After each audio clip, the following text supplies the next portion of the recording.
에스겔서 43장에서는 여호와의 영광이 새 성전에 임재하는 장면, 그리고 번제단을 하나님께 바쳐드리는 규례에 대해서 나옵니다.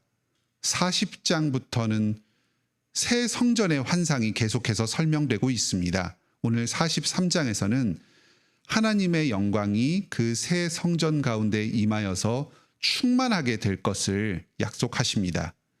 하나님께서 성전에서 예배를 받으시며 이스라엘과 함께 하셨습니다. 어떠한 죄를 짓든지 부족을 보이든지 성전의 제사를 통해서 이스라엘 백성은 죄 용서를 받고 하나님의 복을 누릴 수가 있었습니다. 예루살렘 성전은 하나님께서 항상 이스라엘 백성과 함께 거하시겠다는 상징이었고, 또 이스라엘이 하나님의 제사장 나라 되었다는 하나님의 백성이라는 정체성을 드러내는 것이기도 하였습니다.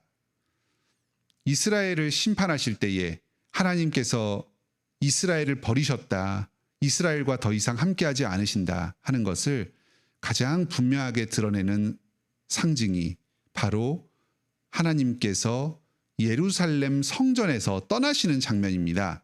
에스겔서 10장, 11장에서 이 장면이 묘사되고 있습니다. 그런데 이제 하나님께서 에스겔 선지자를 통해서 이스라엘과 새 언약을 맺으실 약속을 주십니다. 회복의 환상을 주셔서 마른 뼈가 다시 살아나듯이 버림받은 이스라엘 백성, 아무 소망 가운데 없는 절망 가운데 살아가는 그 이스라엘 백성들이 새롭게 되어서 다시는 죄를 짓지 않고 주님 앞에서 정결한 백성으로 살아가게 될 것을 약속하여 주십니다. 또 새로운 성전을 지으셔서 다시 이스라엘의 예배를 받아주실 것을 약속하십니다. 오늘 43장 1절부터 12절에서는 성전을 떠났던 여호와의 영광이 다시 성전으로 들어오셔서 충만하게 거하시는 장면이 묘사됩니다. 성전의 핵심은 하나님께서 그곳에 거하시는 것입니다. 장차 새 언약의 성전에서 하나님께서 다시 이스라엘 백성과 함께 거하시면서 백성들의 예배를 받아주실 것입니다. 그런데 여기에는 전제 조건이 있습니다. 9절입니다. 음란과 왕들의 시체를 성전에서 제거하라, 멀리하라 하십니다. 과거에 이스라엘 왕족들이 성전에서 음란을 행하면서 이방 제사 풍습을 따라서 우상 신들을 섬겼습니다. 왕들의 시체가 그곳에 있었던 것 같습니다. 아마 그 왕들의 시체를 성전 한켠에 보관하면서 그 시체를 대상으로 해서 어떤 이방의 우상숭배 풍습을 행하였던 것 같습니다. 하나님께서 거하시면서 예배를 받으시기 위해서는 그 성전 가운데 우상숭배의 요소가 없어야 합니다. 온전히 하나님만을 섬기면 이스라엘과 영원히 거하겠다 약속하십니다. 또 11절을 보면 성전의 모든 규례와 법도를 보여서 이스라엘을 부끄럽게 하라, 회개하게 하라 하십니다. 하나님께서 얼마나 거룩하고 철저하신 분이신지, 하나님께서 사람과 함께 하시기 위해서는 그 사람들이 하나님의 말씀, 율법의 계명을 철저하게 지켜야 한다는 것을 가르치십니다. 이 율법의 요구 앞에, 성전 제사의 규례 앞에서 이스라엘의 부정함과 타락이 분명하게 드러나게 됩니다. 앞으로 이스라엘이 새로운 성전에서 하나님과 함께 거하기 위해서는 이 성전의 율법과 규례를 철저하게 지켜야 합니다. 이어서 13절로 27절에서는 제단에 대한 환상이 나옵니다. 성전 뜰 가운데에 제단이 있습니다. 이 제단은 총 4단계로 이루어져 있습니다. 밑받침이 있고 그 위에 아래층이 있고 그 위에 위층이 있고 가장 위쪽에는 번제단의 뿔이 있습니다. 전체적으로 6m 가까이 되는 아주 큰 제단이 성전 뜰에 세워질 것입니다. 제단을 만들게 되면 7일 동안 속죄제를 드려서 정결하게 해야 합니다. 그리고 8일째부터는 계속해서 감사의 제사와 번제를 드려서 하나님께 바치도록 합니다. 이 새로운 성전의 환상은 오늘날 우리들에게도 많은 교훈을 줍니다. 1차적으로는 예수 그리스도 안에서 새 언약을 맺은 우리들의 교회와 예배가 어떠해야 하는가 하는 것이 바로 이 성전의 환상을 통해서 드러납니다. 한 발 더 나아가서는 거룩한 삶의 제물로 드리는 산 제사로 드리는 우리의 삶이 어떠해야 하는가 하는 교훈을 우리에게 줍니다. 먼저 첫째로 우리의 예배와 삶 가운데에 우상 숭배적 요소가 개입되지 말게 합시다. 한 성전 안에서 하나님과 우상이 함께 거할 수가 없습니다. 새롭게 지어진 성전 안에서도 그 어떠한 우상 숭배의 요소가 그곳에 있어서는 안 됩니다. 우리의 탐욕을 이루기 위해서 하나님의 이름을 부르며 예배를 드리거나 또 우리의 인생을 우리의 욕망을 이루기 위해서 살아가지 맙시다. 거룩하신 하나님만을 높이는 예배를 드리고 또 주님께 기뻐하시고 주님께 영광 돌리는 삶을 살도록 합시다. 다음으로 우리의 예배와 삶에서 하나님의 말씀의 요구가 온전하게 이루어지기를 구하며 살아갑시다. 예수 그리스도께서 모든 율법의 요구를 다 이루셨습니다. 더 이상 우리는 구원의 조건으로 우리가 하나님께 인정받기 위해서 삶 가운데서 율법을 지켜야 하는 것은 아닙니다. 그렇다고 해서 우리 성도의 예배와 삶 가운데 모든 율법이 다 폐하였느냐? 그것은 절대로 아닙니다.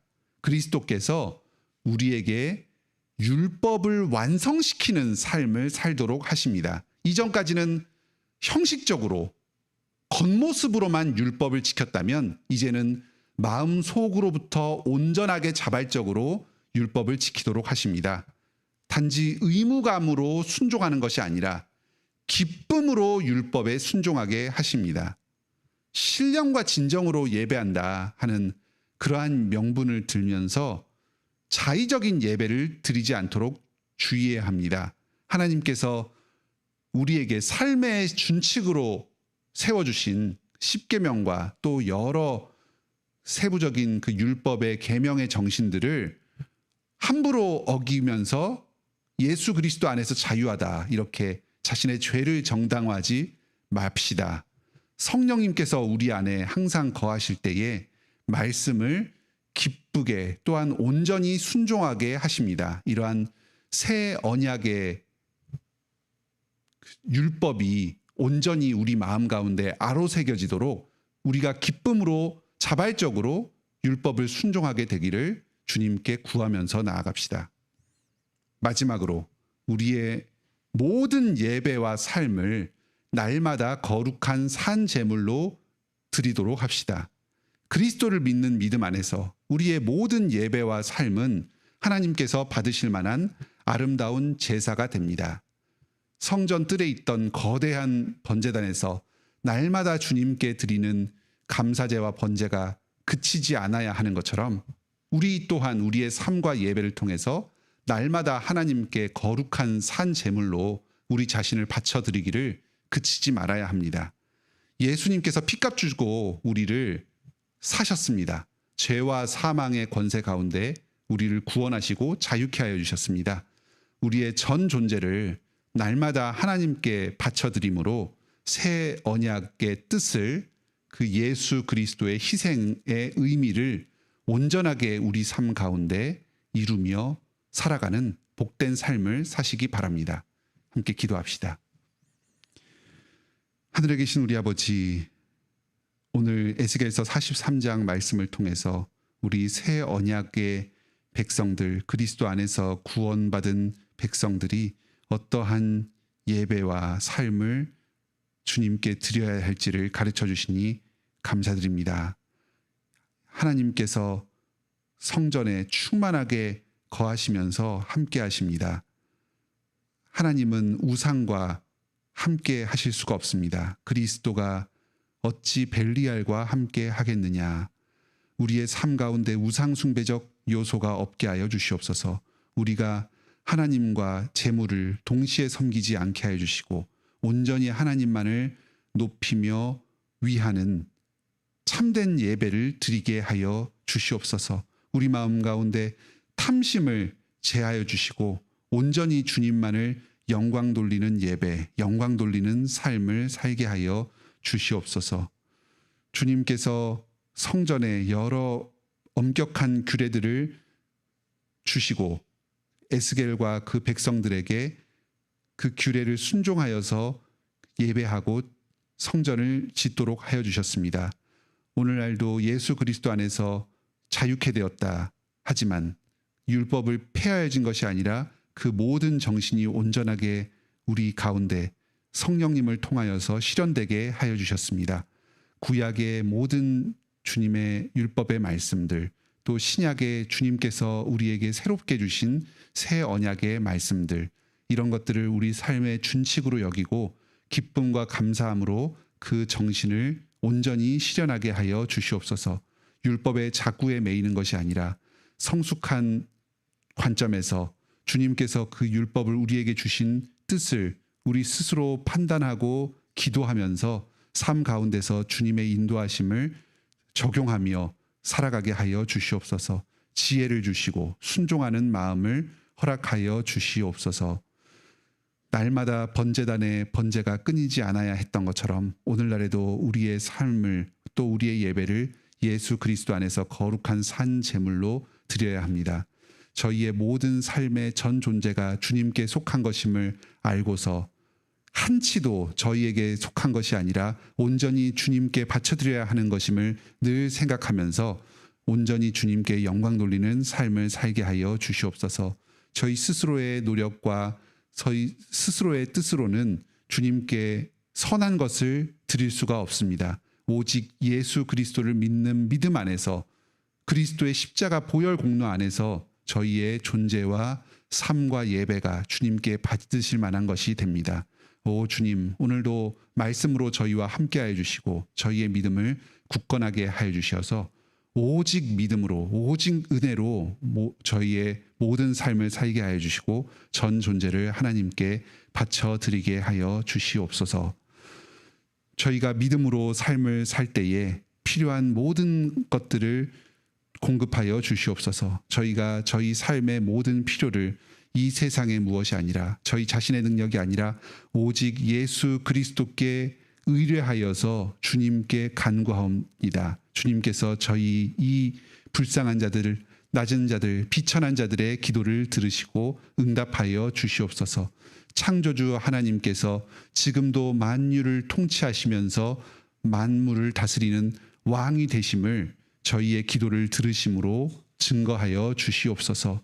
건강이 연약한 성도들, 정서적으로 흔들리는 성도들 건강을 허락하여 주시고 마음의 굳건함을 허락하여 주시옵소서. 잠자리에 제대로 들지 못하는 성도들이 있사오니 단 잠을 주님께 온전히 맡기고 평안 가운데 들게 하여 주시옵소서. 분쟁과 갈등으로 인해서 고통받는 성도들, 인간관계의 어려움으로 인해서 큰 고통을 받는 성도들, 그 밖에 인생의 장애물로 인해서 고통받는 성도들이 있사오니 주님께서 불쌍히 여겨주시고 문제를 해결하여 주시옵소서. 이 땅의 분쟁과 갈등을 해결하는 평화의 사자로 성도들이 항상 선을 행하며 주님 앞에서 깨끗한 손으로 기도하며 고난을 헤쳐가게 하여 주시옵소서. 물질이 부족한 성도들, 취업 준비 중인 성도들 있사오니 주님께서 길을 열어주시고 재물을 공급하여 주시옵소서. 그리스도 안에서 모든 보화가 있사오니 영적인 보화뿐만 아니라 물질의 보화를 하늘로부터 내려 주시옵소서. 가족들을 위해서 구원을 위해 기도하는 성도들, 또 우리 주변의 친구와 친지를 구원을 위해서 오랫동안 기도하는 성도들이 있사오니 그 기도를 들으시고 시작하신 구원의 일을 이루어 주시옵소서. 이 교회를 통해서 언약 백성들을 삼아주시고 유아 세례 교인들 또 성인 세례 교인들을 삼아주셨는데 잠시 교회로부터 떠나 있고 믿음에서 연약하여진 성도들이 있습니다. 주님께서 이들을 불쌍히 여겨주시고 주님의 섭리 가운데 다시금 불러 모아주시어서 그리스도의 선하심을 바라보게 하여 주시고 또 양심의 가책을 깨닫게 하여 주시어서 예배로 나오게 하시고 믿음을 회복하게 하여 주시옵소서. 오늘도 저희의 모든 삶을 통해서 온전히 거룩한 산 제물로 저희의 삶을 드리고 하나님께 영광 돌리길 원합니다. 예수님의 이름으로 기도드립니다. 아멘. 은혜로운 기도 시간 되시길 바랍니다.